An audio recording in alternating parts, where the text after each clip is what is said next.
Good evening. Good evening, everyone. It's my pleasure to welcome all of you gathered here in spite of it being midweek and the crazy Bangalore traffic. It means a lot to the authors who are here today. I'm so happy that we have a bunch of discerning audience this evening. This occasion is to launch the book India's Pathways to Success, Winning in the Next Decade. This book is neither for a one-time read, nor can be read in a single sitting. For me, reading this book felt like being in a series of economics and policy classroom. However, what I liked was the examples and the data points that they have gathered. I could start visualizing many of the pathway options suggested becoming reality. Great possibility for India emerging as a leader in more than one ways. What stood out for me were the practical and curated call to action through the pathway options and imperatives, which you'll hear a lot from the speakers. Therefore, this book is rightfully dedicated to the young people of India towards their efforts to strengthen India's vibrant democracy and make her more resilient, compassionate, competitive, and a prosperous nation. It's a mammoth effort. Only a person like Ganesh can come up with ideas like this, very audacious, not to just get 2 authors, but 13 authors to come together, 13 stalwarts from their own walks, different walks of life. Just to name them, Raghunath Mashlekar, Vijay Kelkar, Harsha Vardhana Singh, who is with us today, Ravi Pandit, Uma Ganesh, Ajay Shah, Abhay Vaidya, Pradeep Apte, Arvind Sinchure, Kaustubh Pathak, Shilpa Patke, Manoj Shoman, and Ganesh himself. They all have come together to create this great asset. They've taken a complex job of taking stock of India as it is today and envisioning India 10 years down the line and mapping out what it takes for each one of us to do, including the government, to get us there.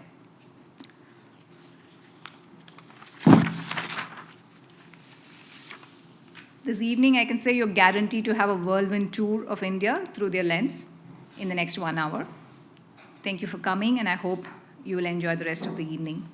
Thank you, Ravi, Sandhya, Lekha, and the BIC team, Rajshekar, for making this possible and all the support gearing through this event and through the event. Let me start with a quick introduction of the 2 speakers today. Dr. Harsha Vardhana Singh, Chairman, Ipswich Advisor LLP, has extensive international and national experience on trade and investment matters. In 2 separate stints, he worked at the GATT and WTO for a total of 20 years, 8 years as Deputy Director General, WTO. He was the first economic advisor and then Secretary, Telecom Regulatory Authority of India in its initial 8 years. He has an MPhil and a DPhil in economics from Oxford University, UK, after an MA and BA honors in economics from Delhi University, India. His current expert engagements include Senior Fellow, Pune International Center, Senior Fellow, Council on Emerging Market Enterprises, the Fletcher School, Tufts University, USA, Non-Resident Senior Fellow, South Asia Center, Atlantic Council, Washington, D.C., Senior Research Affiliate, Berkeley, Epic Study Center, US, and a member of the Advisory Board of UNCTAD's Transactional Corporations Journal, and a lot many more. So in the interest of time, I had to shorten it. It's my pleasure to welcome you for this evening. It's my pleasure also to introduce the man behind this humongous effort, Dr. Ganesh Natarajan. He's the founder and chairman of 5F World, a platform for global consulting and investing in digital skills and digital transformation. He's also the chairman of Honeywell Automation India and Lighthouse Communities Foundation. Dr. Ganesh Natarajan is a member of the Central Board of Directors of State Bank of India, Global Talent Track, and ABP in Singapore. He's received the Distinguished Alumnus Award of IIT Mumbai and NITI, and has been recognized by EY and the Asia Pacific HR Forum for excellence in technology, entrepreneurship, and people-centric leadership. 2 case studies on his work have been written and taught at Harvard Business School. Ganesh is the author of, guess how many books so far? You all dared to come here to listen to him. I'm sure you did a homework. Okay. 11 books, is that right? Without including this, yeah? 11 books so far, and this is his 12th, and a regular writer and speaker at national and international forums. Ganesh, I'm sure, just like me, all of them are wondering why you even took an effort like this and what made you take an audacious step to get so many people come together and write various things on different pillars and then pull it all together as an editor, not only as an author for multiple sections, but as an editor overall. I don't know how much time it took to work with so many busy, eminent writers. I'm sure you all want to know the story behind this, so we'll start with that if you don't mind before you dive deeper into the book itself. Welcome you.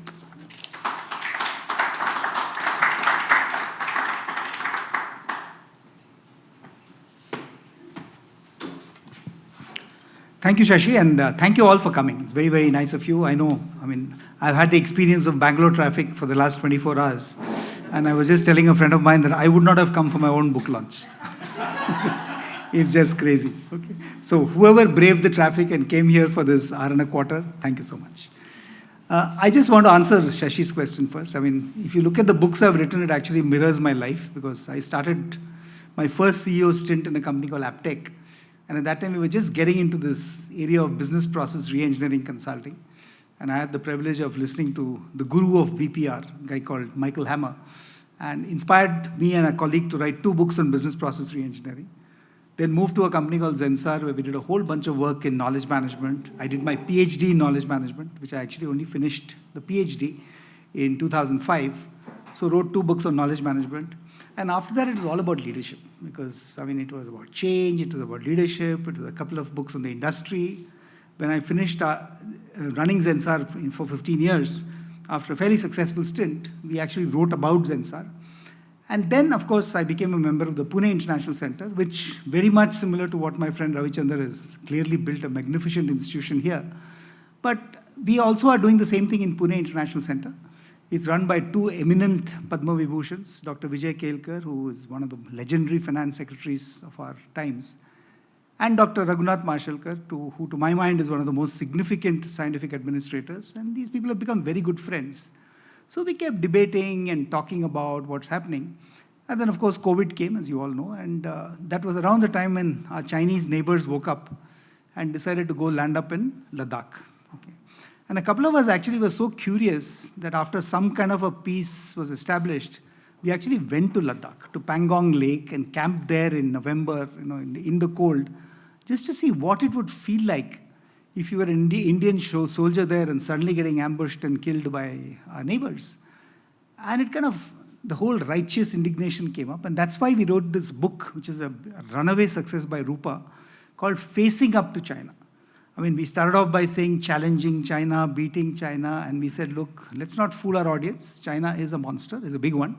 A $16 trillion economy can't be fooled with when you're just about $3 trillion. And we wrote what I think is one of the best books I have been involved in, which is really looking at the political, economic, diplomatic, industrial dimensions of facing up to China. And we all got so excited about it, naturally, because when you get together and collaborate, and I'd never done that for any of my books. And of course, I love writing, so the task of writing ultimately always falls to me, because everybody likes to talk and opinion. This is India, of course. But at the end of the day, if you have to put pen to paper and write a chapter of 7,000 words, except for my friend Harsha here, who did it in a heartbeat, very few people do that. So it needs to be curated. Editing is a wrong word for it, but it's more of curating and putting it together and getting a sense out of the madness. So then we said, look, we can't give up this effort, so we wrote this book. And this was more in response to, last year we were running this Asian Economic Dialogue, which PIC does. And it was actually Minister Jaishankar and Minister Nirmala Sitharaman who talked about, okay, fine, now the China thing seems to be over. So what does India do next? And at the end of it, when we were sitting and having a drink, we said, why did we write that book? Nobody may listen to us, but at least we can talk about what is the pathways that India has to really meet her tryst with destiny. Because otherwise, as you know, there's too much talk, and I said this earlier, there's not enough action. So we talked to the best people that we knew. I remember Vijay told me to talk to Harsha, and I said, my God, looking at his biodata, he's not going to talk to me. But this man was like, do you need it next month or next quarter, etc., etc. And he met every deadline we could throw at him. Okay, so there are people who are committed to that. My funniest story is about Narayan Murthy. Okay, so we were brainstorming, and this is like Rupa was saying, the book has to be published in December, which they did. And suddenly we woke up in October and realized, oh, maybe we should get a good forward. Okay? So we all brainstormed and said, we must get Narayan Murthy right. So I wrote to Murthy, who happens to be a good friend. And Murthy said, impossible. I'm traveling for the next 2 months. If you're talking about giving it to you in a couple of weeks' time, it's not going to happen. I said, don't worry, sir. And my publisher was very downfall. And he said, no, he said that. I said, just wait. I know Mr. Murthy. Okay. Then Murthy called me that same night. He said, I'm sitting in the Air France lounge in Charles de Gaulle Airport. So tell me what you want me to write about. So I told him, forward for this book, etc. He's saying, I will not toe your line and I will not write what you want me to write. I said, sir, that is not the intention at all. So he says, when do you want it? I says, then I got greedy. I said, maybe by the end of the week. Next morning in my mailbox, I had the full forward from Narayan Murthy. He wrote it in the Air France lounge. KK, my friend, is here, so we all know how Murthy works. Okay, so it's absolutely amazing. Imagine a man writing, and if you read nothing else in this book, and I said this in Pune when we launched the book 3 days ago, I normally buy books to read the first chapter, because after that everything is repetitive. But that's my view, don't take my view for it. But this book, if you buy, you read at least the foreword, even if you don't move into the first chapter. Because Murthy's concept of the culture required to succeed is absolutely stunning. So I invited Murthy to come for this session today. And he said, if I come, I'll only sit in the audience. I won't open my mouth. I said, no, don't brave the traffic just to come and sit in the audience. That's what my big thing. So what we're going to do is, between me and Harsha, I'll just take you through a very quick tour of the book so that you know. And I don't want to get into any of the detail because, as Sashi rightly said, it is a fairly complex book written by people who have been thinking about topics for many, many years, maybe decades. So I don't want to do justice to that, but take you for a tour. In between, I'm going to ask Harsha to come and talk about what he feels is the future of trade that India can engage with, which obviously is his work that he has done in the WTO and so much time in India. And beyond that, I'll just come back and what Sashi was saying, what are those key messages from the book? And then maybe we have enough time for a discussion. So I'm going to be very whirlwind. I apologize for that, but I think that's what you'd prefer. Starting with a macro story, in fact, this was a presentation made by my current boss, Chairman of State Bank of India, Ganesh, literally 3 weeks back. So I told him I'm stealing 4 of your slides. But it's very interesting because it has what we all know today. I mean, Nirmala Sitharaman mentioned it in a budget speech that India is likely to is already the 5th largest economy. And given the fact that Japan and Germany are not going to grow as fast as we can and we should and we will, India will be the 3rd largest economy by 2028. And I can, by the way, mail this presentation to any of you who are interested. Nothing secret. I just don't want to get into the detailing. But what is important, which I think we all know, is today the ease of doing business, innovation, all these issues have been tackled to a significantly large extent, but there's still some way to go. And our friends from Italy will know that. I think you've been in Bangalore for some time. But this is clearly something that the city of Bangalore is the heartland of innovation. But are we equally innovative everywhere? Not yet. So I think these are some issues that I'll talk about as we go along. PLI, as you know, we've kind of launched it with great fanfare. I have a problem with the previous Make in India because sadly it was not really oriented towards what we wanted or we needed in India. There wasn't enough labor content, there wasn't enough Make in India in terms of labor participation in that.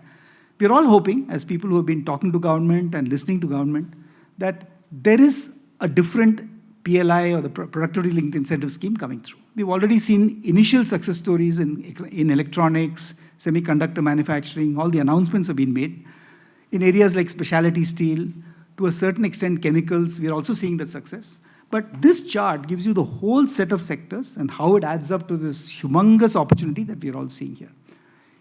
Additionally, many of you would have seen that 10 lakh crore investment, which is a phenomenal increase over the last 2 years, that is announced in the budget. So whether it is the PM's Gati Shakti program or what is called the National Infrastructure Pipeline and multiple other infrastructure initiatives, you look at railways, for instance, which has a massive allocation. The roads, which are already being transformed, not in Bangalore, not in Pune, but elsewhere in the country, there's a big transformation of traffic conditions because of roads. I think that is the kind of stuff that we are hoping to see happen on a much more sustained and accelerated manner. India's stack, I'm sure you've heard of, it was created by none other than our common friend Nandan Nilekani, because I think now what Nandan has done with UPI is earth-shattering. I mean, we all heard of the Jam Trinity and Jan Dhan and Aadhaar and mobility. But today with UPI, I mean, we are setting payment benchmarks in the world. And the belief which is there in this chart is that the same platform idea that UPI is nothing but an extensive payments platform, and NPCI, and so many people are kind of working on it, can now get translated to education, agriculture, finance, already beginning to get translated with Ayushman Bharat in the whole space area of health, the success of COVID and so many others. And significant digital infrastructure is beginning to happen in the country. And even areas like green hydrogen, the green economy, the whole circular economy can happen through this. So this is a huge enabler for the country. And this is one thing we have discussed in detail in the book as well. Uncertainty, of course, and I won't dwell on this slide, but we all know there's uncertainty. I mean, things look a little better. I mean, if you heard the State of the Union address by President Biden, I mean, there was a fair amount of optimism in it.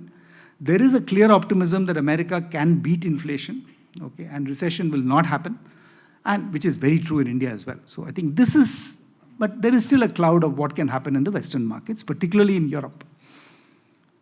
So what is the context of the book? So given all this, we obviously did almost 3 months of research on where are we today. We clearly have a long way to go. I mentioned this earlier in terms of traffic and everything else. But health, sanitation, and clean fuel continue to be major concerns for the economy. We are still weak in education.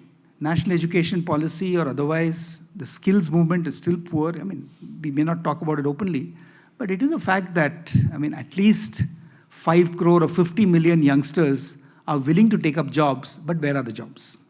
So that's clearly a call to action for trying to grow India at 10% per year in the foreseeable future, very similar to what China did for a couple of decades. Learning loss, why do I say learning loss? The sad reality is that during COVID, very few children really learned anything. Okay, maybe some extremely bright people with their mothers sitting on their heads managed to learn, but most others did not manage. And today, I mean, I also am on the board of an entity called Educate Girls, which works with tribal girls in Uttar Pradesh, Rajasthan, MP, and now starting in Bihar. And we're finding that 70% of the young girls in the age group of right from 5 to 15 who dropped out of school because there was no school in COVID have not gone back to school. Now, that can be the biggest tragedy that happens in this country because they're working in the farms, they're working in the house, and the temptation for the other members of the family is too strong to send them back to school. So learning loss during COVID and post-COVID is a big issue.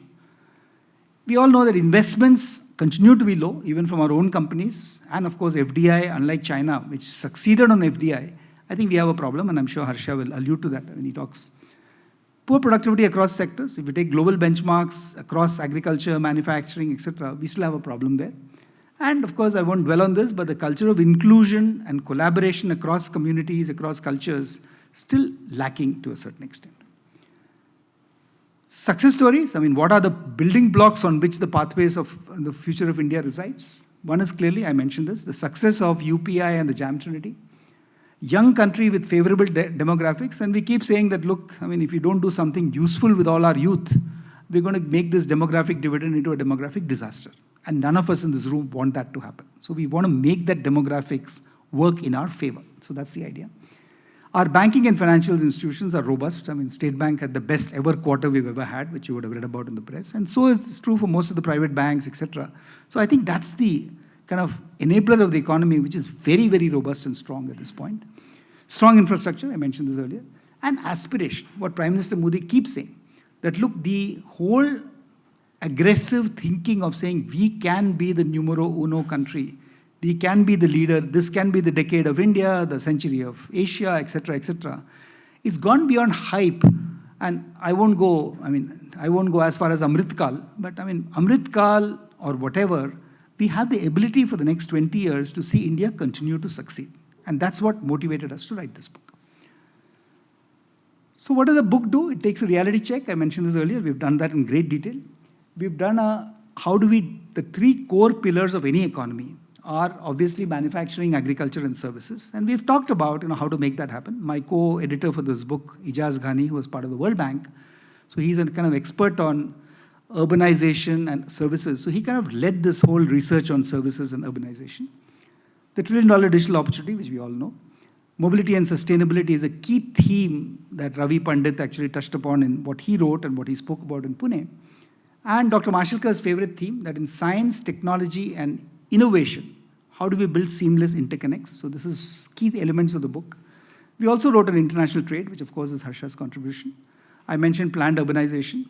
We had women's participation, and Shashi was quick to point out to me that why is the only chapter where there are women authors actually on women's participation? See, I already stole your question before you asked it. Okay, my God. Social commitment and social capital, this is of course a bit of rhetoric that we had to write about, saying that, look, how do we get a climate of trust and social capital to be proliferating in this country? And of course, we concluded, what I'll conclude in my last slide, called imperatives for the future. Very quickly, I'll take 3 more slides and then give it to Harsha. So agriculture, we all talk about, and we all know the problems. I mean, we can talk about the farm loss to the cows come home, but we all know deep down, there was nothing wrong with the farm loss. It was probably the way it was presented and kind of pushed through that it didn't really take off. But if you look at it, we are all clear that India has to move away from a rice and paddy and wheat cultivation to doing much more of cash crops and doing much more. That's happening. I mean, if you see the 4th line, it says non-food produce has already risen to 55%, but it needs to increase further. So we need to have a very productive agricultural economy. I mean, our whole method of what we call the APMCs has to move towards much more PPP or public-private partnerships for packaging. So we've written extensively on this. And Pradeep Apte, who's one of our real experts on agriculture, I mean, has actually worked with us on co-creating this chapter, which talks about agriculture. Manufacturing, we know this. In fact, in our China book, we wrote about 3 things to look at separately. Because if you look at manufacturing, there are areas where China is so far ahead, it's not funny. For instance, rare earths, thanks to a liberal availability of rare earths in the country. Lithium-ion batteries. I mean, we all talk about the electric economy, but don't forget this chunk of it that comes from China. We hope to be the pharmacy of the world. But look at the APIs that inevitably come from China. And even in one of my clients was telling me, Sun Pharma, which is the biggest pharma company in the country, that they have 20 API production factories. Great move. But even within the API production factories, 80% of the chemicals come from China. Because China has a massive, I mean, like we have STPs and software parks for software, they have chemical parks. So I think that reducing the dependence on China in some key ingredients is going to be critical. The second we wrote about was that certain industries where there was no reason for us to be so far behind, we have to catch up. One clear example is telecom.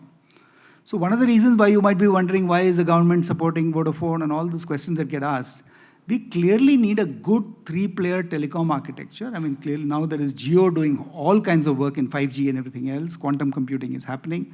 That needs to be accelerated. And there are a few champion sectors which the PLIs are trying to address where we must try to be, if not number one, number 2 in the world. Okay, and that is a whole bunch, including electronics, including automobile components. A lot of work is underway, but that needs to be accelerated as we go along. I'm glad so many of my friends from Honeywell are here. In fact, I mean, Honeywell's entire focus globally has been on sustainability products. And we need to build champion companies like Honeywell from the US, which is very strong in India at this point of time, or many other companies within the country who can stand up and say, we will be the next generation companies taking India to the fore. So that's the idea that we've talked about. And we keep saying, and this was actually Dinesh Khara's line, saying that China to China +1 is important because sometimes we lose the +1 to Vietnam or Thailand or whoever. But most important, as Chandra of Tata's talked about in Davos, is that we have to start thinking about an India plus many supply chain, that India has to be the center of many supply chain activities in the future. I mean, we're just coming from a board meeting where we talked about the problems of meeting demand because there are so many supply chains that originate from somewhere and we get stuck with that. And that is something that's going to be extremely important. So that's on manufacturing. On services, I think we're all clear. I mean, we all know about our services economy. We are massive creators of, I mean, if you look at IT services itself, which KK and I have been part of for many, many years, I think it's a phenomenal success story, but it's not enough. Okay, we need to have that product economy and the chat GPTs of the world coming out of India. Only then we'll really scale in that area. It's not just about people. And of course, the point I was making earlier, that uniform infrastructure spread is essential. Today, I mean, there was a time when 95% of software business was done in 7 cities. It's changed substantially now. I mean, there are many other smaller companies, but it should be possible for anybody sitting in maybe Kovalam Beach in Kerala to be part of the software revolution. which means there has to be the National Optical Fiber Network, or there has to be a completely uniform 100 Mbps bandwidth in every one of our 250,000 grand panchayats, 600,000 villages, and that's still a while away. So I think that's the whole point we're talking about here. And of course, skills on demand and productivity push, the skilling movement, which is already there, has to be substantially strengthened. Finally, the $1 trillion digital economy, we've all heard about this, and this is, I really believe that whether India becomes a $5 trillion economy in 2026 or 2027 or 2028, the jury is out on that, we will very soon become a $1 trillion digital economy. And that's not because of IT services, which is 220 billion, will grow to 300, but the 700 billion kicker will come from what I talked about earlier. Digital platforms, digital ideas, electronics manufacturing, and this is where the big opportunity lies. The PLIs will help, but we need a lot of companies, not just Apple Computer, to come to the fore and make it happen. So just to add a couple of other themes, mobility and sustainability, I just mentioned this earlier. We have actually come up with a model called STEP, which is how do you take, mobility is important because we've got to get people, already it's good that, this in software and financial services, there's a kind of planned work from home that's beginning to happen. In spite of that, we still have traffic congestion. But societal engagement, having the new technologies like green hydrogen and everything else that's written there, Hyperloop, to make communications easier, both physical and as we say, both atoms and bits. Policies to enable that at state level, at country level, and having an economic model to make that happen. In science, technology, and innovation, I think, creating a world-class system for, I mentioned this earlier, building products and platforms which are proudly made from India. Our colleague who wrote this chapter, Dr. Mashelkar, do you know that he protected Basmati from becoming an American brand? Because nobody had bothered to patent it in this country. And like that, there are so many initiatives which we believe originated in India, but we don't have the IPR for it. So IP is a big issue here. But most important, build entrepreneurs who are not just doing IT services, but doing science and technology-led entrepreneurship. There are too few of those in our country. And of course, ease the doing STI in India. Women's participation, and I won't labor it now, we can always discuss that later, but I'm saying there is a clear belief that if more women were to participate in jobs, now interestingly, it was there on the slide, I didn't mention it, one of the big areas where women's participation has jumped is agriculture. Can you believe it?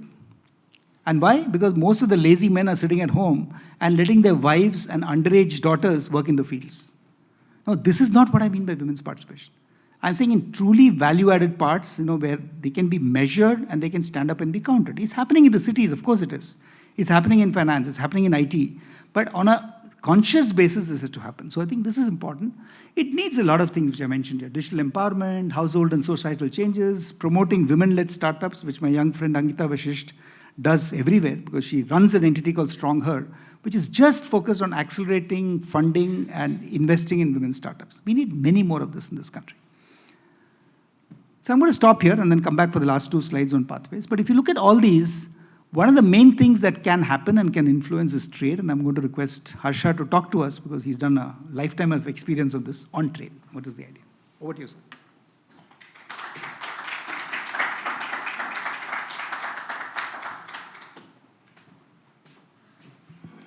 Thank you, Shashi and Ganesh, for nice words which you said about me. But Ganesh, you are actually an inspiration to me. So that's really very pleasing, your appreciation coming. As far as trade policy is concerned, normally people think of trade policy as policy which is at the border. But over time, trade policy has come behind the border. In fact, there is great overlap between trade policy, industrial policy, and technology policy. So why is trade policy very important? Because it's not only the trading part, trade as international trade, which is the focus. The focus is strengthening the domestic production capabilities and competitiveness. So that is the crux of the effort of trade policy per se. And how's that? Because when you look at successful nations, they have mainly focused on exports, which doesn't mean that they don't import. They import huge amounts. But they have combined it with investment policy, they have combined it with skill building policy. So when you really take a look at what they have achieved, like Vietnam, China, etc., they have a trade surplus, for example. We have a trade deficit, which is a worry for the government. And if you actually think about where does this, if I just look at merchandise, goods, in services we actually have a surplus. So if we really look at where does this deficit come from, most of it is from fuel and a large amount from gold. So we have, the government of India is aiming to have 10% of global trade in goods and services by 2047. And 1 trillion of goods and 1 trillion of services exports by 2030. It's a huge increase. Actually, if you think about it, it's 13% per annum from today to 2030. The interesting thing is we can actually do it. And what is required to be done is what is the subject of the chapter. So when you look at how other countries have managed to grow in terms of trade capabilities, etc., the crux lies in creating the conditions to increase scale. India is a large market. So when the initial thought used to be that we should raise tariffs, get firms to produce here, get FDI to jump the tariff wall. And basically what that does is you only focus at the domestic market. And you also increase your inefficiencies. So an interesting background to what the chapter is talking about is a speech by Prime Minister Modi, which he gave on 6th August 2021. The speech was to the heads of Indian missions abroad. But the speech was very significant because unlike previous leaders, he actually abandoned trade or export hesitancy. And he said, we have to have huge share of exports in India, and we have to have a large participation in the global supply chains. And then he talks about innovation, etc., so global value chains. This vision is now underlying a large part of what the government is trying to do. So when you look at scale, I'll give you one example, which is mobile phone. In 2014, India's demand was met 78% by imports. Last year, it was 5%. And the exports have begun. But what will spur those exports? If you produce more than domestic demand, so scale. And once the scale increases, the impact on exports is multiple-fold. And that is what is being aimed at by the PLI scheme for large electronics, which is basically focused on the mobile phone supply chain. So what scale does is it reduces your costs, it help create the ecosystem, which then starts a virtuous cycle of further investment, involves the smaller firms in the production cycle, and together the ecosystem, scale, and further investment increase competitiveness, which is the base which experience of other countries have shown for exports. And I'm talking about developing economies. The technical capabilities in developed economies is a different model of analysis. But if you really look at how the developing economies which have become large exporters, this is the kind of focus which they had. And how did they actually implement it? One thing which one sees by looking at these other economies, including the developed ones like US or EU, is that they follow a strategic approach. There is a conceptualization of what we want to do, where do we have our vulnerabilities, where do we address our strengths. And India in trade policy has not done it. I'm very happy to share with you that when I talk with the trade officials today, they actually are thinking along those lines. Why? Because they have seen a success in certain GVCs, say through PLIs. And they realize, especially that is the reason why the Prime Minister talked about the GVCs, that the main fulcrum of trade policy requires a framework of looking at global value chains. What is involved in global value chains? There are multiple producers who are giving various products from different industries and services produced in different locations within India and outside India. And competitiveness in global value chains comes through the quick turnaround of processing and exporting, and it comes from cost efficiency. So if you can turn around very quickly, but it's costly, you don't have the market. And because it's a chain, you actually end up with need for consistent quality. All this is one box of policies which needs coordination.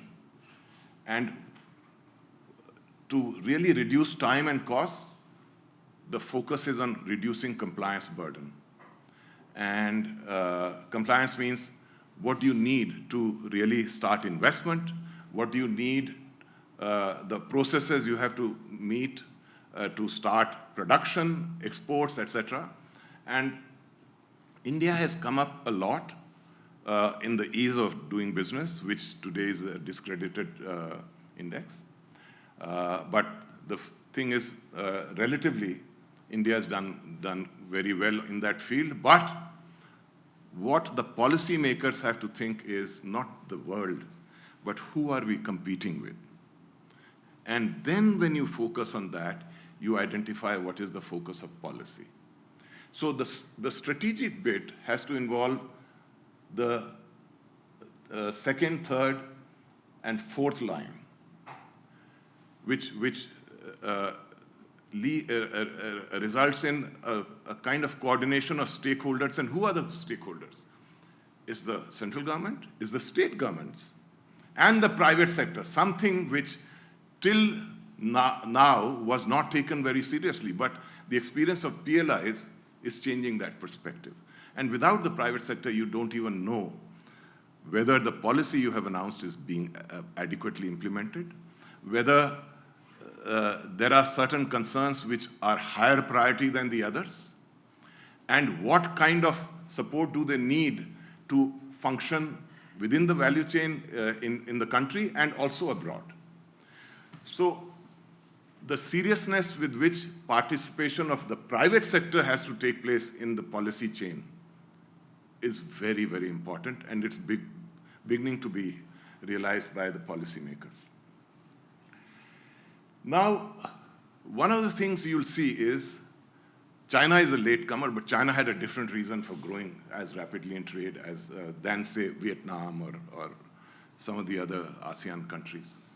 So when you look at a country like Vietnam, what does it do? It knows it has a small market. So if it has to grow, and then it has to export. But in order to export, it needs the core of the value chain, the companies which actually monitor and oversee the value chain activities. They are technically called lead firms. And then you have their vendors or contract suppliers. If you can get these two sets together, the moment they start producing, you are producing a lot of that goods value chain within your country. And when that kind of activity is linked to your domestic producers with help from the policymaker platforms, skill building, etc., then you start integrating into the value chain. Once you do that, and scale builds up. That's what leads to your exports. And why do you need the exports? As I said, most of the deficit, trade deficit of India is accounted by fuels. If you actually, there are 4 categories which really contribute to the deficit. 3 of them, if I remove the deficit due to them, we are in surplus.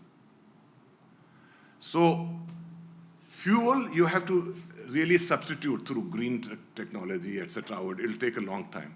But as we are growing, and we are expecting to grow quite rapidly, actually the economic survey said that we'll grow up by about 11% or so. So even if it's 10.5, this is nominal terms. It's a very high rate of growth. And that growth will require more fuels, which means our deficit will keep increasing.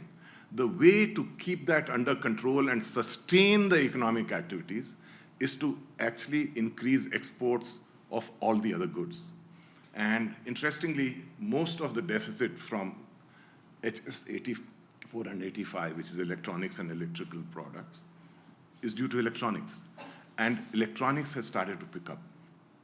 So if we can increase that export through the industrial trade policies and knowledge augmentation, that will turn us into the kind of success which China has been, Vietnam has been. We are notionally somewhere between, in terms of our capabilities, Vietnam and China.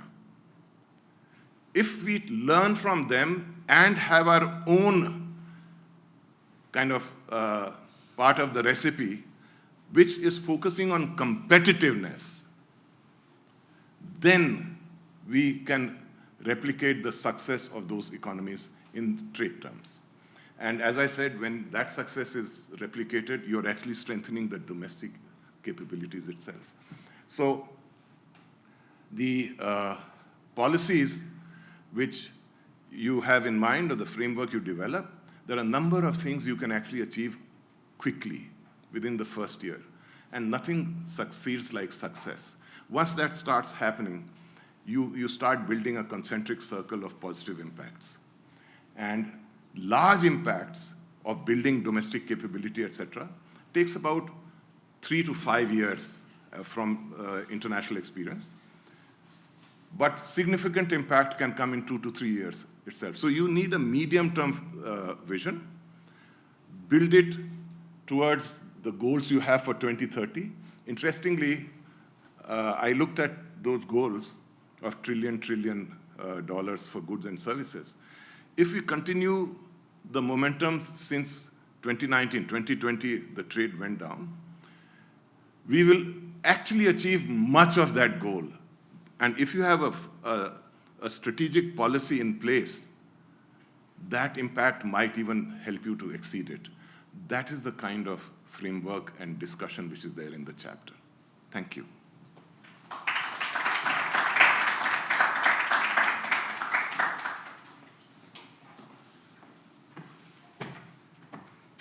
Thank you, Harsha, again. And just a couple of minutes to close out this discussion, and then, of course, we will open it up. So essentially what we're saying is, and I really liked one thing that Harsha said, and as an industry, the industry I've been always part of, software services, we always used to believe that we can do anything in spite of the government. I mean, the government helped us in many ways, but it was still a very private sector dominated industry. And if you look at one of the biggest problems we have in the country, apart from everything I said earlier, and Harsha has talked about pathways to that, it is obviously the preparation of young people for jobs in this market, skills. And we all know that the initial Skills India mission went nowhere. I mean, primarily because, we were just training people because we wanted to train people. But nobody asked the young person whether he wants to actually move out of the slums and get a job.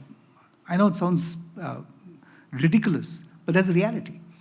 So when we started doing this in Social Venture Partners, and of course Sashi is the chairperson of Social Venture Partners and one of our oldest members in terms of joining the group, we chose this area of sustainable livelihoods.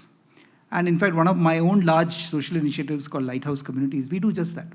But again, when we started, the whole premise was, we can do it by ourselves. We don't need government. But we realized very quickly that, look, most of the capability in terms of infrastructure, in terms of scaling, lies with the government. So in fact, one of the reasons for our big success today in lighthouse communities is the fact that everywhere we operate, okay, whether it is Pune, which we've maxed out, rest of Maharashtra, the whole aspect of what we're doing now in Telangana, in Odisha, starting in Hyderabad very soon, is that it's always a CapEx-OpEx partnership where everything, the place, the equipment is provided by the government. We almost are renters in the sense they give it to us free, but we raise 25, 30 crores from corporate sector and large foundations to run it in every city. And because of that, I think we've been able to impact 110,000 lives today, and the goal is to do 1 million over the next 3 years.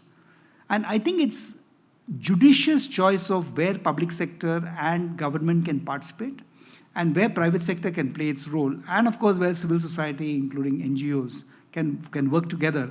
I think that's what makes success happen in this country. So just to conclude, our belief is that, I mean, if you look at the broad conceptual pathways, clearly it's spirit of inclusion. As I said, everybody must score. I mean, we cannot build a country where a few people are extremely wealthy and the rest are below the poverty line. So I think that's something that we have to think about. Becoming an investment bank magnet, we talked about, and Harsha pointed out ways in which we can do it by doing something aggressively in some areas. I mentioned this earlier, and it's been mentioned again in the budget speech. Physical, digital, and social infrastructure have to evolve concurrently. You will fall down to the lowest level of where you are, whether it's social, whether it is digital or physical. And I think that the physical part at least is beginning to happen. Social needs to be happening at scale. Innovation, research, education, and skills, no doubt. And uniform growth across sectors. We cannot be lopsided in terms of our growth. Finally, I mean, just to summarize, we are saying the $1 trillion economy, if India has become the global sourcing center in services, it's ICT and electronics next, I mentioned that. Seamless interconnect, I mentioned this, of science, technology, and innovation. And can India finally get its act together and blast off in the 21st century, very much in the next 7 to 8 years? Future of mobility and sustainability, we've talked about managing congestion and hand in hand in that, de-urbanizing so that the next wave of growth comes from tier 2 or even tier 3 and tier 4 cities. Women's participation, I think gender as a new growth driver, I mean, is a given. We have to just make it happen. Sustainable livelihoods and social commitment, I just talked about that. International trade policy, again, the rise of small entrepreneurs in global trade, which is what the MSMEs are looking for. And sustainable livelihoods and social commitment. So green growth, a climate change agenda, making sure that sustainability is not lip service, but is actually part of everything we do as organizations and as a country. So I'll stop here by saying, in fact, repeating what Sashi said earlier, that this is what we dedicated the book to, that at the end of the day, it's for the future generations. We have to empower the poor people of India. And as Murthy wrote so eloquently in his foreword, the whole purpose of what we are doing, what I think most of us attempt to do, is to bring better hope for the poorest child in the most distant village of the country. So thank you very much, and I think we can open it up. Thanks. Okay, so I hope you all enjoyed the lecture. So, and I'm hoping you have your questions ready before they start asking you questions. However, for me, the toughest chapter was trade. So I was focusing on what you were saying so that I'll get out with some questions on that because I did find it a little complex to comprehend without examples. So in few cases, I thought maybe I would ask you to give me some examples. Right? One thing to begin with, we talked about the PM of the 6th. Yeah, one thing you mentioned is the Prime Minister on August 6th gave a vision which was not that much export pessimistic for the first time. And that we should, to benefit from that, we should have a large part in the global value chain competitiveness. Right? Has it been understood and has the policies evolved around that to support? And do you see our private and public players investing and building the capacity? Because I believe we need to build that capacity for consistent quality and competitiveness in pricing and bringing in the efficiency.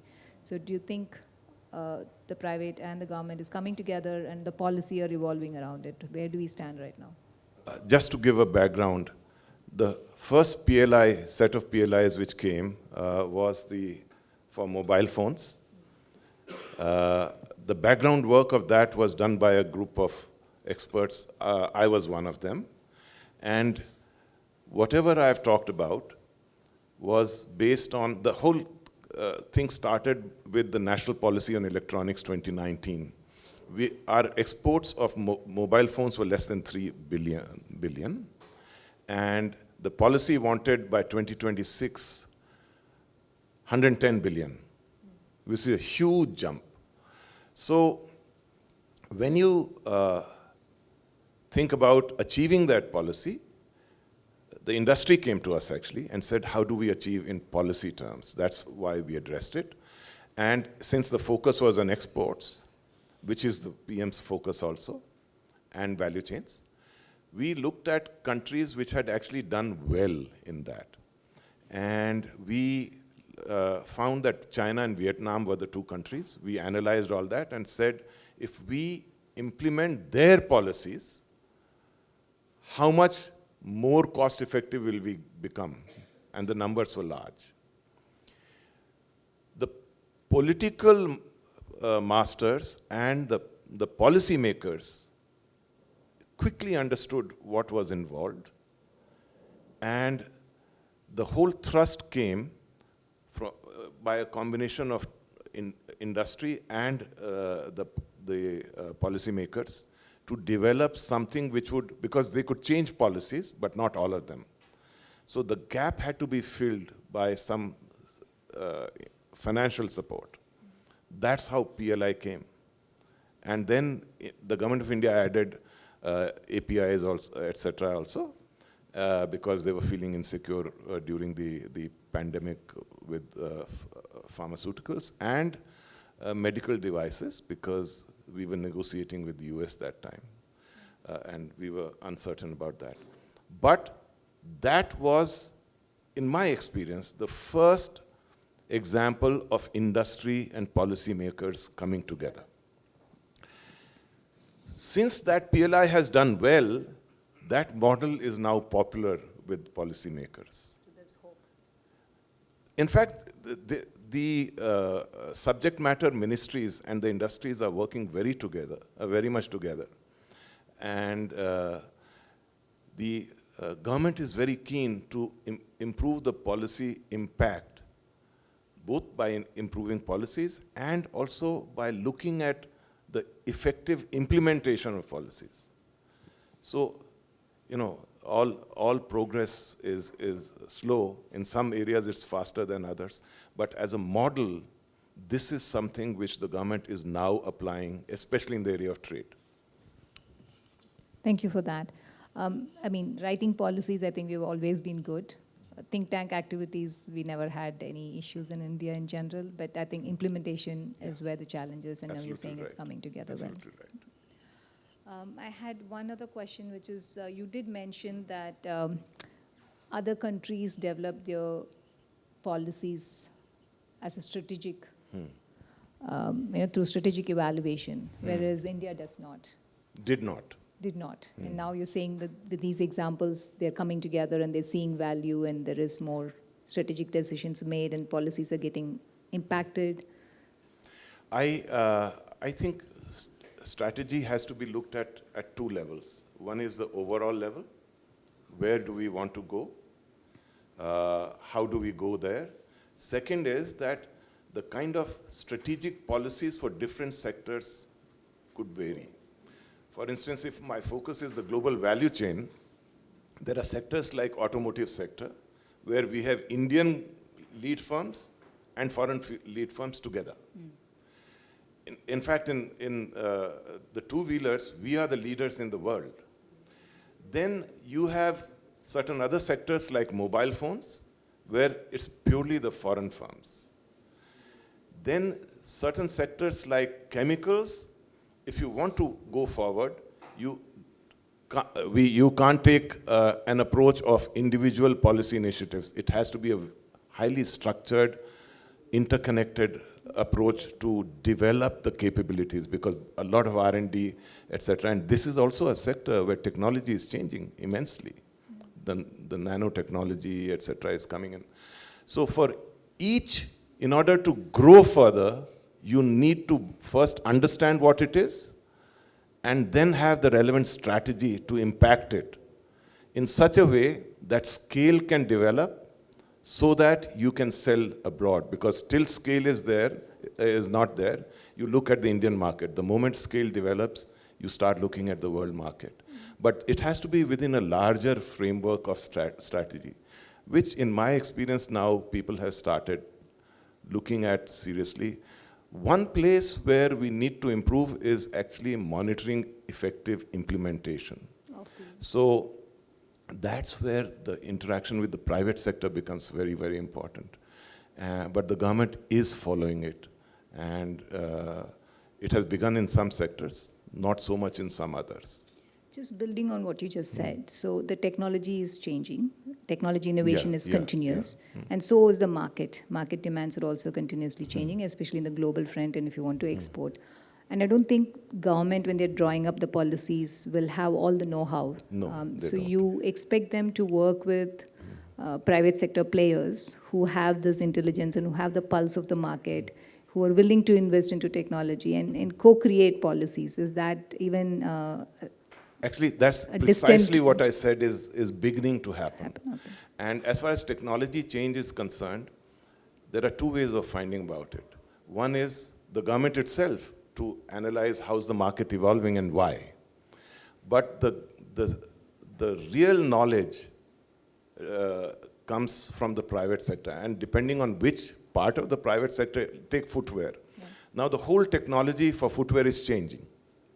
You will not have leather shoes in the future in the world, about 90% of the products which are sold. But how do we then shift a labor-intensive, leather-oriented industry to the next phase?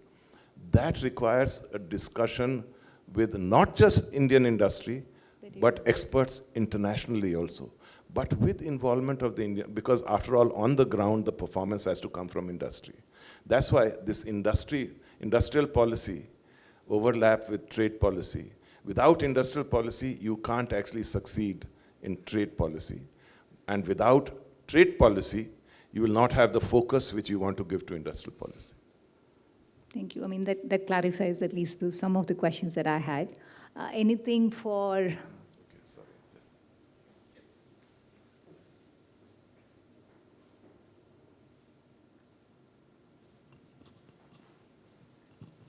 Hi, Harsha. Thank you very much for a very nice presentation.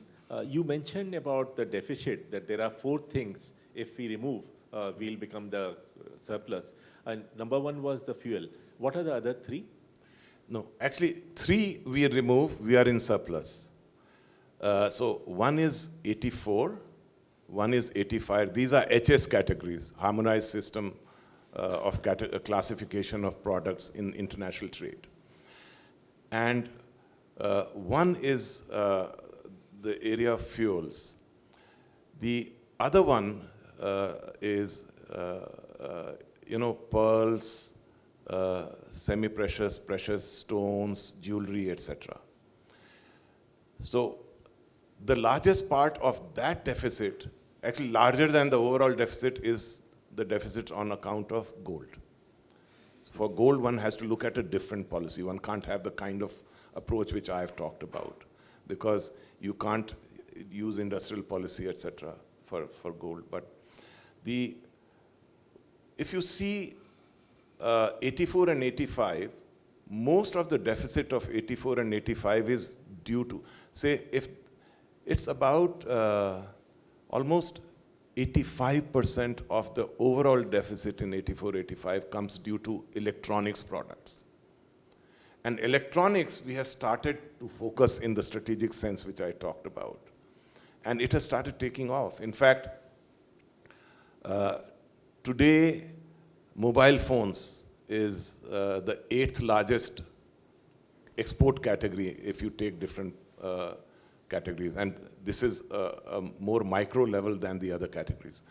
Electronics will be, by 2024, by the trend suggests we may actually have electronics as the 5th largest product category in terms of exports. It is about 7th largest today. And mobile phones are likely to become the 10th largest. Just mobile phones within themselves. Mobile phones account for 50%, almost 50% of electronics production in India, and the growth rate of their production and exports is higher than the rest. So 84 and 85, if we look towards, say, the next 4 or 5 years, we are likely to actually address. What we won't address is fuels. And the second aspect about fuels is that with growth, you require more of it. So the only way to address it is by increasing exports. And there are multiple ways you can do it. I didn't talk about it in my talk. Just 2 questions related to it. What about fertilizer? Because I'm so surprised we have gone so high in so many fields. Why are we importing so much fertilizer? I think the reasons lie in a combination of the kind of policies we have here, the limits we impose on the production units. We cannot really infuse efficiency in a regulatory system where you're giving a fixed return on cost. And cost, every regulator knows that there's a concept called gold plating in regulation. If you do cost-based regulation of prices, then those who are actually incurring the cost provide you higher costs. So while others who are competing with you are competing in the market. What the government is looking at now, in addition to policies of this nature, which are very difficult to change, is something called nano fertilizer. Like you have drip irrigation, where the water you use is used much less and more efficiently. So the concept of nano fertilizer is similar. It is operating at very small levels, but it is directly being provided to you. It's almost like the solutions in pharmaceuticals where you can actually go to a cell rather than treat the whole body. Thank you. Thank you very much for a very interesting outline of the plans for India's future. But I'll be rather blunt, and I will address both of you.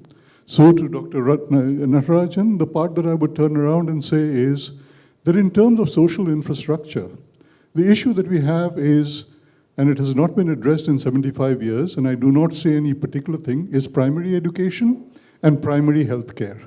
In Madhya Pradesh today, maternal mortality is worse than what we have in sub-Saharan Africa. Contrast that with Kerala, where we actually have maternal mortality rates that are better than the United States. The difference over here is stark, but we haven't learnt. The part that I look at, while I bring up primary education and healthcare, is that is the human infrastructure and everything that our economy will leverage upon. And if we cannot build and address that, including what happened in this year's budget, I welcome it in a form because it did address the capital things that related to physical infrastructure, but we do need to address this to progress on your vision. And Harsha, I just wanted to touch on this. There is a thing on mindset, and this is something that I have felt having lived abroad and come back to India, is that if you look at in India, this whole fixation on trade and exchange rate. Even today, there is this whole thing of trying to harangue the government that if the exchange rate moves against us, then that is actually a terrible thing.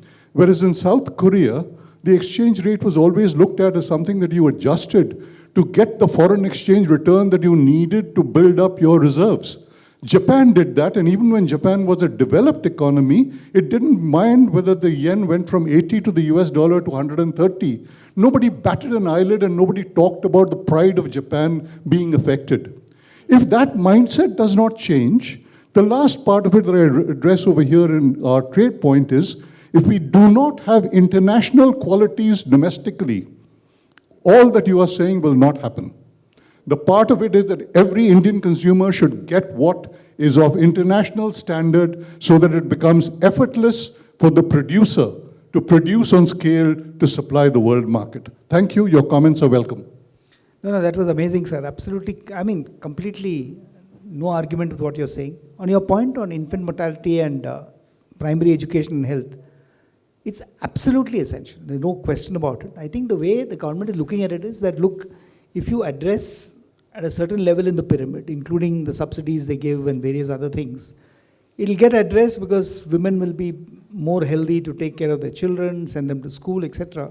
But there are some paradoxical statements, like I mentioned about what we saw in MP, people dropping out of school and not coming back.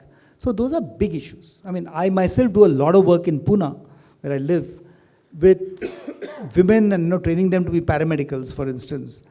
I mean, it is shocking to find that, look, so many women in the slums get married. Within 6 months, they're back home, sometimes bearing a child, and the husband never takes them back. So I think there is a huge amount of education to be done, both amongst the male species, if I may call it that, and among people who are really looking out for primary health centers and primary education centers. But long way to go. I mean, I myself grew up in a village in Jharkhand, a little village called Tatisilwai. And I realized that even today, the social development parameters are far from optimal. But the counter to that I have is that, look, we got to start somewhere. I mean, today, for instance, we're working with the Delhi government to see right from the good work they're doing in the primary schools to what we're now doing in setting up skills lighthouses in north, south, and east of Delhi, and getting it funded by Bill and Melinda Gates Foundation in Delhi. We're trying to make sure that people who are willing to fund, support, mentor, how can we ensure that they put it in the right places, exactly what you're saying, while the government continues to do what it does. So I think it's a combination of managing the top line as well as the bottom line, if I may call it that way, in a very crude sense. Yeah. Thank you very much. She had a question. Yeah. Should I answer? Yeah. Thank you. You have raised 3 points. One is the social, one is the mindset, and one is quality. Yeah. So I have nothing more to add here except that you can't change the whole society at the same time. It's a medium to long-term phenomena. But if you have centers of growth, inspiration, and you are able to spread it, I will address it in my response on quality. On the mindset, I completely agree with you that the mindset as such on exchange rate is of a different kind that compared to what you should have in an open economy, macroeconomic context. So, but the mindset in terms of a number of policies is changing. What we have achieved in digital, no one in the world has achieved that. And we achieved it with clarity of what we were looking for, with technical competence to achieve in a major way, including Jan Dhan, when you look at it. When the Prime Minister first asked the bureaucrats, how long will it take to make these accounts? I think they gave a few years. And he said, I want it in 4 months or 3 months, something like that. And they did quite a decent job on it. A firm's capacity utilization of that rate would be quite a good one. So I think what is required is a coherent vision plus impactful activities which start spreading the effects. And the mindset in that context, once you start succeeding, starts changing. And from my experience, it has changed. It has not changed in such a way that we are a different economy today. But without that change, you would never achieve what we were talking about. But since that change has begun, and if we have more of these mobile phones, etc. For example, another PLI which is doing quite well is food processing. So if you really have these centers of good performance, they serve as inspiration for those areas where policymakers are not getting adequate results. And that is where monitoring the effectiveness of policies becomes important. Because if you're not implementing it on the ground, then your policy making is not of relevance. But they are now beginning to focus on it. And in some sectors, much more so than others. Which brings me to quality. If you are making for the world, and if the kind of things I'm talking about, and you have large scale in various sectors, and you make for the world, by definition, the Indian consumer will get that quality. So, One of the things which our bureaucrats had in mind was that we can make sure that quality which India needs is made in India. But often, there again is a mindset which prevents you rather than helps you go forward. So if you have investors who are investing, these are world-class investors, these are the largest firms in the world working with domestic industries, and they are producing, you know what PLI did for mobile phones? There's a particular limit. If your phones are not for the global firms, if your phones are below that value, you don't get the PLI. Samsung used to make high-value phones in Vietnam and low-value phones here. It just switched. It makes high-value phones here. And those phones are supplied in the market. And because India is a large market, the prices you can actually, instead of looking at the margin per unit, you can look at the return on volume so that your strategy changes again. And Indian market is useful for that, but it is not the market which will enable the growth. It has to be the world markets. And that is the picture which more and more people are getting, including the Prime Minister. Perhaps it's there in your book, but you didn't mention it. But what about this North-South divide? I mean, the two most populous states in the country, the private sector just doesn't like to go there, unless it's Noida. I'm not even talking about Noida. All the investment that the UP shows comes out of one little conclave in Noida, enclave in Noida. Talking about Eastern UP, I'm talking about Bihar. Do you think India's pathways to success is even possible if things like this are not addressed and the most populous states are not developed? I'll also ask Harsha to comment on it, but I mean, my simple view on that is I actually spent some time in Lucknow a couple of weeks back. I mean, there is a real, if you meet the chief secretary there, okay, he is really wanting to make stuff happen. Now, you may argue IAS officers don't stay very long there, but even Yogi Adityanath, for all you may believe about the man, I think he genuinely wants industry to invest. Even this recent investment conference was attended pretty well. So my thing is, I mean, I've been living in India for a long time, except for stints abroad, but I genuinely have faith in this country that ultimately we'll get our act in place. I remember when I moved to Pune from Mumbai, and we had built our own Zensar campus about 10 kilometers from the city, and I went and asked the municipal commissioner, sir, when will the road be more navigable? He says, don't worry, this was 2001. He says, by 2004, you'll have a perfect road. Nothing happened. 2010, we have a perfect road. So eventually we get there after exploring all other options. Okay, but I'm saying that's the same thing will happen in Uttar Pradesh. Bihar, we have to wait and see. As I said, I grew up in Bihar and Jharkhand, so I'm hoping to see that happen. But it's going to take time. But I wouldn't really go so far as North-South divide, because some states are doing well in the north. I mean, Delhi itself is, I mean, the whole NCR area is doing well. And there are parts of the south which have been straggling. But I don't think it's very different from any other part of the world. You look at America, for instance. I mean, what you see on the fringes between New York and the West Coast and what is in what they call the Bible Belt in America is very, very different. I mean, I still remember just one small anecdote I'll give you. My wife and I, we have our only daughter lives in New York. So wherever we can, we go there. And when COVID was still going on, we managed to do quarantine in Mexico and managed to get into New York. In Mexico, I mean, and it was double masking, peak of COVID. We all double masked and everything was happening. And we were in a place called Merida, if any of you have been to Mexico. That's a nice part of Mexico, not Mexico City. So we were waiting for a bus to take us on a tour. And we got in, and there were two other, Europeans. We were all double masked, etc. The drivers were very masked. And suddenly we get in and find 4 Americans who were sitting there, no mask. Okay. So we were all wondering what's going on here. And then the driver, poor guy, tried saying, sir, we cannot start the bus, unless you put on your mask. So the man sitting next to me, what they classically call the rednecks in America, he said, we never worn a mask in our lives. So, okay. So then the driver came around asking us, do you have an objection traveling with these people who won't wear a mask? We said, we don't care, let them do whatever. So later on I was talking to that man's wife sitting next to me. I said, ma'am, why are you saying this or why are you doing this? You don't believe in COVID? She said, no, we are from Utah. And in Utah, we believe that COVID was created by President Biden. Trump didn't believe in COVID, so there is no COVID.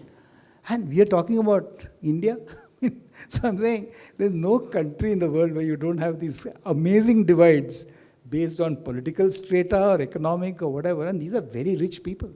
I mean, so how do you argue that? So I'm saying, I think probably we also have to develop a bit of tolerance that, that the whole country kicking and screaming will come up.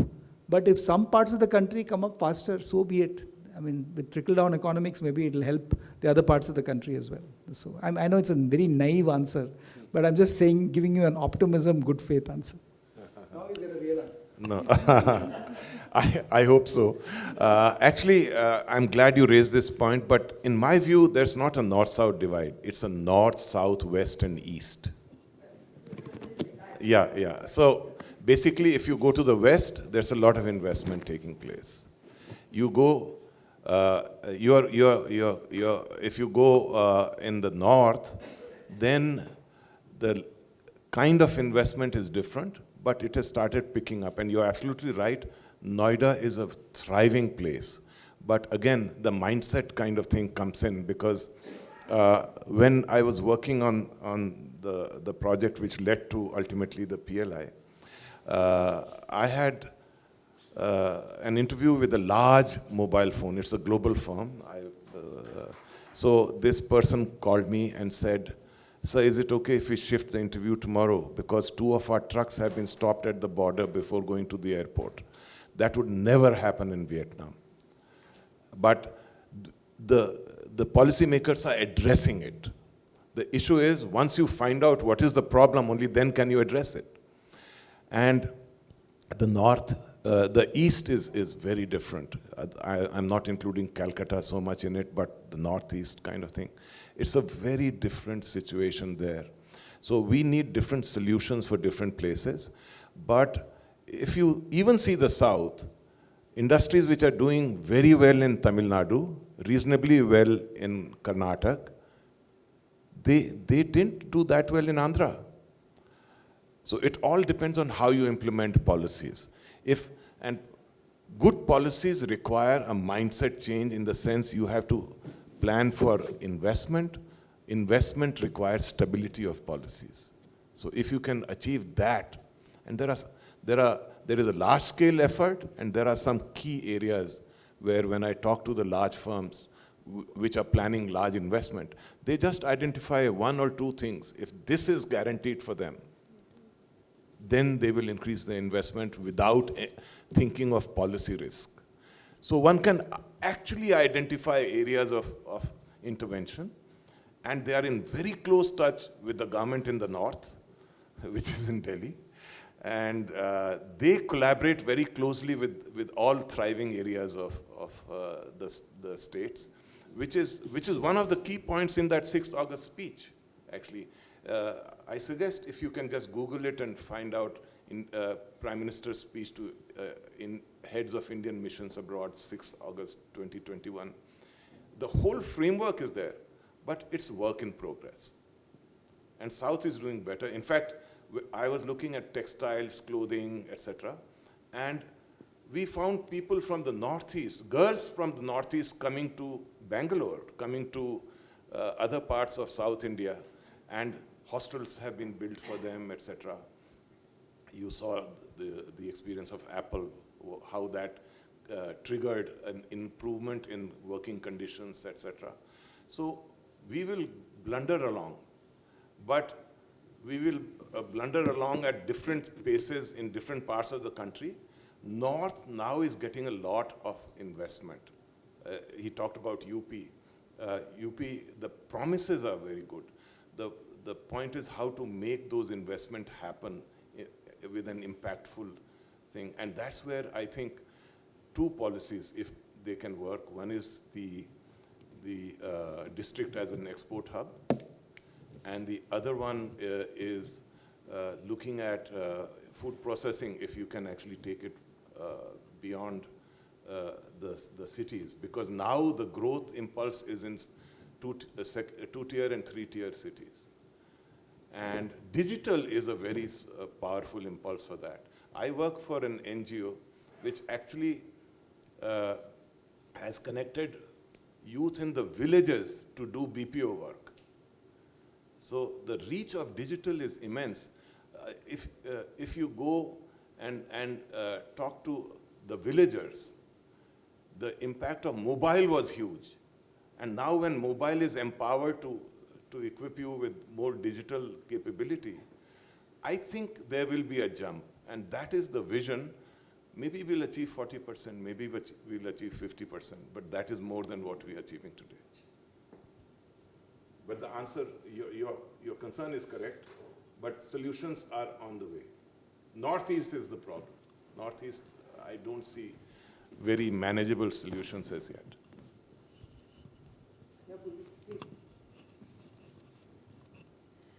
So according to 2011 Census of India, there were about 27 million people with disabilities. And I'm sure by now the number has increased quite a bit. And only 1% of them have any meaningful employment. So how can we include them as part of the growth story? You know, the government has policies for, you know, they have reservations for people with disabilities. But, so, you know, there was a test conducted for employment. It was on the first floor, and there was no lift. So how do they expect a person on a wheelchair to even, you know, so the policies are in place, but I don't know if anything more is happening. You know, Purvi, I mean, I've done work on this forever, because even when I was chairman of NASCOM Foundation, we tried to just address PWD. But I think the biggest culprit is private sector. Okay? That's been our research, because there is a fair amount of, call it force, call it, like for instance, State Bank of India, in prime real estate in Nariman Point, and if any of you come there, you should look at it. We've set up a full office which is completely dark. The idea being just to show people what this mean to be visually impaired. Okay? Because when you go in there, you suddenly realize what's happening. Now I believe there are restaurants coming up like that, etc., etc. But people just don't empathize enough. Okay? In fact, we did huge amounts of skilling. I mean, there are people like Meera Shenoy and Youth for Jobs who do only work with people with disabilities. But the biggest frustration is exactly that. Okay, that at the end of the day, they don't get jobs. Okay, and as you said, I mean, unlike America, where almost every place is physically challenged, enabled, we don't think about it that way. You know, we might actually build a great facility, but as you rightly said, people still have to climb up a staircase. So how does it help? When I kind of had a bad knee for almost 2 weeks, just getting better, I realized what the challenge must be. Every time I saw a staircase, I was saying, oh my God, I got to not climb up, but climb down this. So even today I had a struggle climbing down the stairs. But imagine a person who's been that throughout his life. So I think I completely empathize with your point. And a lot of things will get solved, but we just aren't sensitive enough. And I think each one of us, in our own way, have to tell employers, tell people in private sector, and of course government is well aware of it, that this needs to be done. Because even the government National Committee on PWD, which I was there for a very long time, I mean, there's tremendous frustration with the lack of implementation. So it's clearly something that needs to be done, and I don't think there are any easy answers. I think maybe we have time for one last question, so anybody would like to ask? Or is there too much of fatigue? Ramesh, you won't give up. Huh? Ramesh is like me, he's from Jharkhand, so we never give up. That's right. Just a last question, that both of you have been traveling abroad and you have worked with government and private sector for a long time. Are you seeing more urgency and more enthu for doing what should be done? And second question, that when you go abroad, are you seeing better respect for India and Indians? I'll give you an anecdotal answer. My wife and I, 15 years back, were on this Alaska cruise, going from Anchorage in Alaska to Vancouver in Canada. And we got off at this little island called Ketchikan. Okay, Ketchikan, really small island. You wouldn't even know where it is on the map. As soon as I get into the boat from the cruise ship to go to the island, the guy looks at me and says, Indian, computers. I was so proud. This fellow, never been outside his island, he already recognizes. So I think, we all know this. I mean, from being recognized for our swamis and the rope tricks, I mean, there's one industry which certainly brought us to the limelight. So I think we see a fair amount of positive recognition. I mean, there's still parts of, I've had stones thrown at me in Denver, Colorado, where you would think there would be no racial bias. I mean, so you never know what will happen where. So it's always better to remember that we are brown. Okay, there's no, but of course it sometimes works in your favor. Like my daughter is a cancer research scientist in Sloan Kettering Hospital. Now she gets invited for every party that is thrown by the top management and board of Sloan Kettering. So I asked her, why are you so good? She says, no, I'm brown and I'm a woman. Okay. So she uses that bias in her favor because she says that, look, this is such a fat Jewish hospital that, they have to show that there is a woman who is from India, who's doing extremely well, etc. So, fine. You have to realize some things over there. India itself, by the way, I started off by bashing China in my session. I've been a great fan of China forever, because we've seen the kind of space of action there is unparalleled, at least in the 20 years I was building companies. Xi Jinping has gone off his rocker, in my opinion, but he'll still come back. China will still be a force to reckon with. So all the people who say, oh, China is finished, we're fooling ourselves. So I'm saying in all this context, China's, again, just to give you an example, okay, and I won't take very long on this. We had a very successful operation in China for many years. And I remember once we were not in Beijing or Shanghai, but in Suzhou, which is one of those small, they call it the Venice of China. So we went out for dinner. And there was me, there was an American, there was another Indian, and our Chinese country manager. And we generally, you know how it is with India. We always curse our government, we curse America, we curse everybody, we curse China, etc. And Charles Song, who was our China country manager, he just smiled. He had a beatific smile on his face right through. So later on, he was dropping me at my hotel, and I said, Charles, when we talk against or for China, you never open your mouth. So he told me, Ganesh, my family is living such a better life. We grew up in the villages. I know if I say anything against China or anything about what I believe, I'll be in jail tomorrow. Why bother? I have a good life. Now the question we have to ask ourselves is that we are a liberal democracy, or we hope we will continue to be. We will have our own challenges because of that.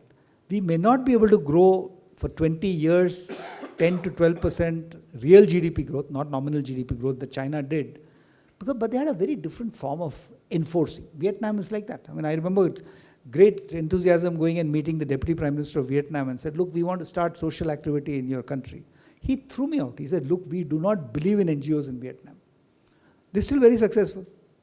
So I think given all the context we have of all the voices that we hear on television every night, if you dare to switch it on, we still are succeeding. I think that is what gives me the biggest hope. No, I think I'll make a footnote on that, sir. And the footnote is not on Indians. Yeah. The issue is probably something that we have lived with for 50 years of our independence, not 75, 50 years. And that is the perception that the government has an overwhelming presence in the economy and drives it. The part of it that when you make comparisons, people come to me with just two things. One is labor, one is land. You go to a country like Indonesia, even in Jakarta, you can get land affordably, easily, and with very few issues involved than what you will get over here. The other point that you talk about in terms of labor, we talk about it, but the point is that a small section of probably just 2% of the entire labor force that's organized is holding back a whole lot of stuff, and the government has not done anything to unbundle it. So the part when we talk about it is that everyone turns around and says, we have Satya Nadella, we have this, we have you, we have all these people. Look at Indians, they're so wonderful. When they come outside the country and they come outside the government, they do brilliantly. But the point which I'm still saying is in mindset, Vietnam feels like it is more private sector oriented than India feels today. I agree with you. There's no argument on that. I'll give it to Harsha. But I'm saying no questions on it. I'm just saying, going back to my old thing that I said 10 minutes back also, we got to be positive. We have our contradictions. Yes, we have a labor laws problem. It is true that, whether my manufacturing friends will admit it or not, 90% of labor in manufacturing today is not directly employed. Okay, because of the labor laws. So I think all these are issues, but within that people are still getting a wage. My friend Fantush in Jharkhand is still managing on 12,000 rupees a month to support a family of 4. But hopefully the Jharkhand costs have not gone up that much. But is it fair? No. Is it better than getting 0? Yes. That's the only consolation we can give for ourselves. Yes. I agree. No, I think the comparison has to be how well can we do and are we really achieving it? Because comparisons with China are odious in my view. It's India plus. And even that I think is a dream. But it'll take a very long time, maybe 47. The 1% growth of China's GDP is equal to 5% of India's GDP growth. So it's a different thing. When we looked at Vietnam and China, the cost decrease using Vietnam's policies would be 9 to 12% in India. Using China's policies would be 19 to 21%. Those are the kind of supports which they give. So I used to tell people a joke that two friends were in a difficult situation. A lion was chasing them. So one of them started wearing running shoes, and the other one who was not wearing it, he said, "Oh, you think you can outrun the lion?" So he said, "No, I only need to outrun you." So we have to fix our targets.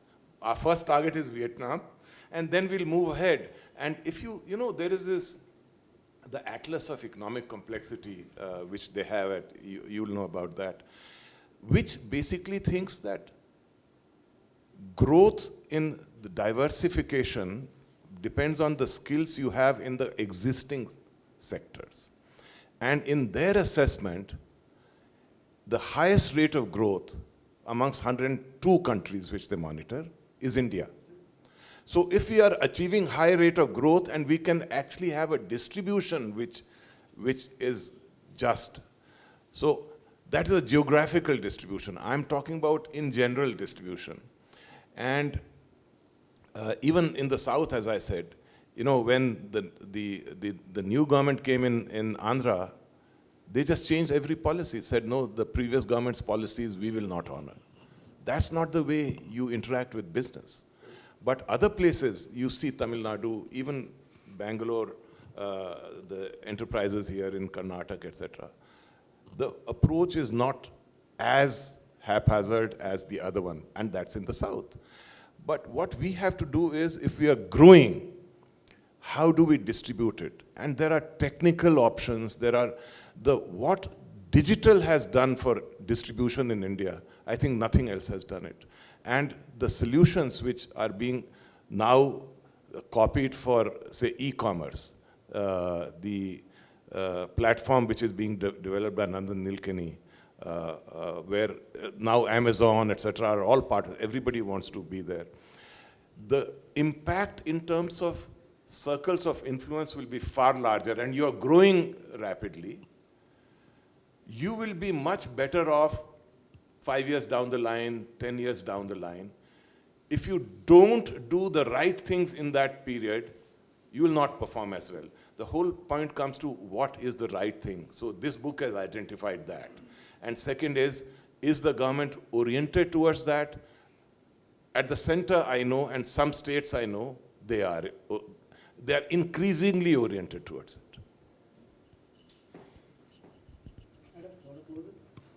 Ankita, any questions?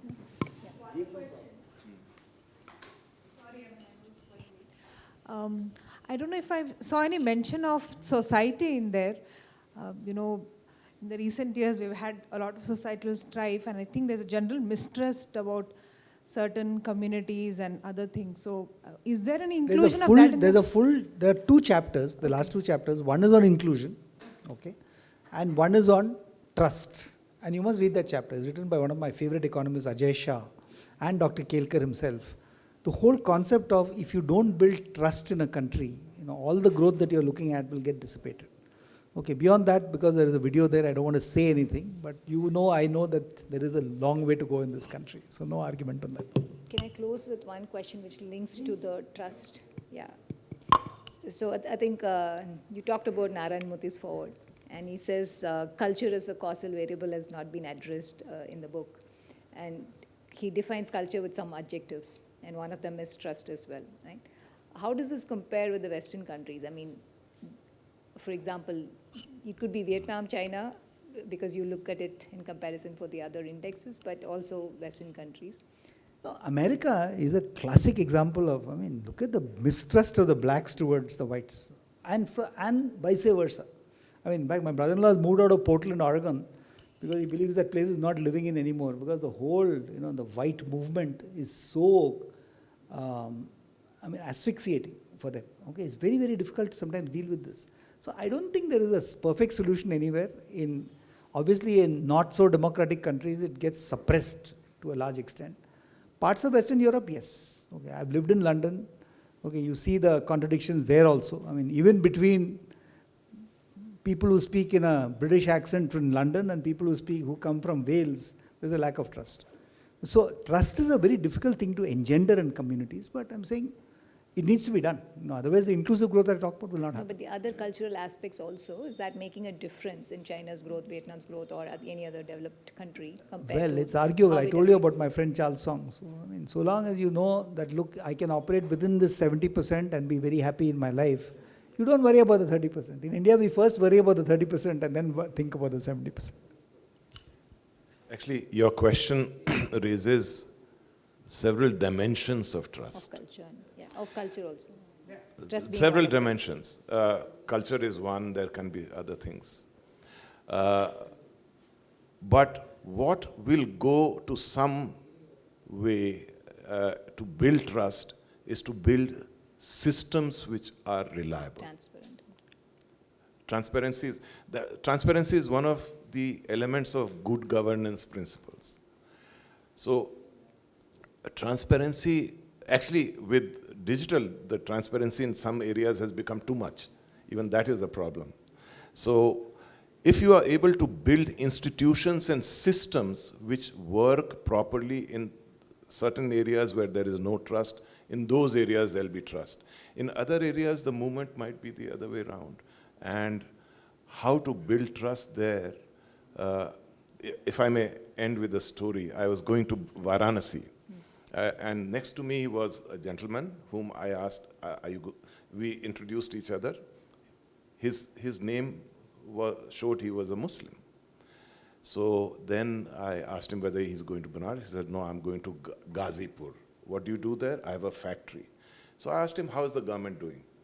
And I expected him to complain a little bit. He didn't. He said, government is doing well. So I said, give me an example. He said, earlier in my factory, when the electricity went off, I didn't know when it's going to come back. We all used to be anxious about the certainty of the thing and whether it'll come back easily or not. Today, when the electricity goes, we send an SMS to a number. They send an SMS to us saying, we have noted your problem. It'll be addressed by this date. They address it and send an SMS. We have addressed it. Have you received it? And they keep getting in touch with us till we answer. And this is a Muslim. So there are different levels and interactions of trust. In the systems, if you can trust, that is probably one of the easier dimensions where you can build it. You talked about digital and you talked about that being a leading segment in India. And I think there are a couple of people who work in the disability area. We've been very successful with Nandan's UID. And disability has something called UDID, Unique Disability ID.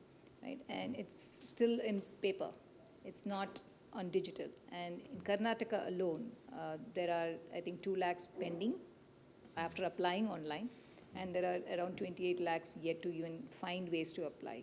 So digital is not reaching even the tier 3 and the rural in terms of accessibility for them to be able to access the system and put in their request and then wait on the request to see transparently whether it's progressing or not progressing. And the middlemen are making like 6,000 rupees to get them that, and they can't afford to pay that. Right? Whereas the benefits, almost in Karnataka, I'm told, 6 crores wiped away every year because this should have reached them otherwise. If they got their UDID online, like the UID, there'll be transparency that they're receiving, not receiving, how many deserve what they deserve, and money will reach them. And how do we see the digital really serving the people that it needs to serve versus... May I answer? Yeah, please. Digital is a tool. The unique identity number, however you define it, was a concept which had to be implemented, and there were a lot of hiccups along the way. But now it's functioning much, much better than the way it did. This is a very important issue you're raising, and it should be brought to the attention of general public, policymakers, etc. There should be some kind of spotlight thrown on this issue because you have to make the effort to do it. If the government didn't make that effort, you would not have had the digital identity as common as you have today. And one of the things in the context of disability which I was thinking, you know, I was part of a think tank and I wanted to give a spur to agriculture innovation. And I thought, let me collect the success cases and let me have some kind of an interaction with those who are doing well, with the general people, frequently asked questions, etc. If those kind of things are developed for disability, that this is what has actually worked, but this much has not worked, and highlighted, and what you said, that's X crore is lost, or they. I met, when I was going to Pune, I met the person sitting next to me was somebody with cerebral palsy, and he was working for Accenture. Yeah. I And know this person, I think. okay, good. I was fascinated by him. So if you have examples like that, maybe it'll spur others also. It's a shot in the dark, but we should try everything possible. Now we're working on the SOP, and this is where Telangana has behaved differently, right? Kill all policy, do what they want to do. What is government forcing Karnataka? I shouldn't have said that on the camera, but they have gone ahead and issued enough digital cards without a problem because they didn't mandate assessment. Whereas Karnataka says you need to reassess the level of disability, and they do not have doctors for the 21 disabilities that have been identified, or bandwidth if they have doctors to do the assessment. So they're putting roadblocks further and further. This will take 10 years for us to go through this No, process. that's where if you see, transparency is another thing which people emphasize to address, say, corruption. So transparency can also address inefficiencies. So transparency would probably go some way to address it, because other options have to be found if people are not moving on their own. So if you're working on policy, the other thing is tier 1, tier 2 cities, right? Tier 2 and tier 3 cities. I think we need to go create jobs there rather than moving people. Right now, skilling and migration is happening, and they don't survive in the cities and they just run back. I don't know if there are going to be policies that are friendly to say that. No, the policy has to be to spread growth in those centers. And take work to people rather than, So if you can spread work there, then or opportunities there, which is happening actually. It's not that it's not happening. Kerala has done a great job. Just moving jobs to people. I think as a state, Kerala has done a phenomenal job. So that's kind of success case if it comes forward. Great. Don't we lose all our audience when we close?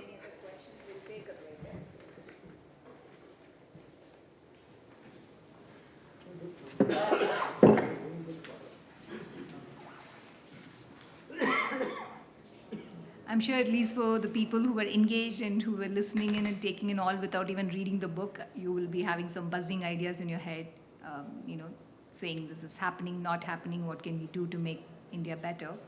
I would recommend you do not miss reading this book. If you're someone who like to have a bird's eye view of where India is today and where some of the thought leaders think India could be and what are the ways and means to get there. I know Sunil will like this. Arise, awake, and stop not till the goal is reached should be our slogan. With that, I will conclude this session with a big thank you to the wonderful audience and the brilliant interactions. And thank you, BIC team. Whenever we spill over time, you're very patient to work with us. And good luck to Ganesh and team for the sequel of this book, which I'm hoping will talk about Bharati's flourishing life in the epilogue and not Bharat's flourishing life. There is an epilogue you should read, which is projecting Bharat's life 30 years down the line. So, thank you. Good night.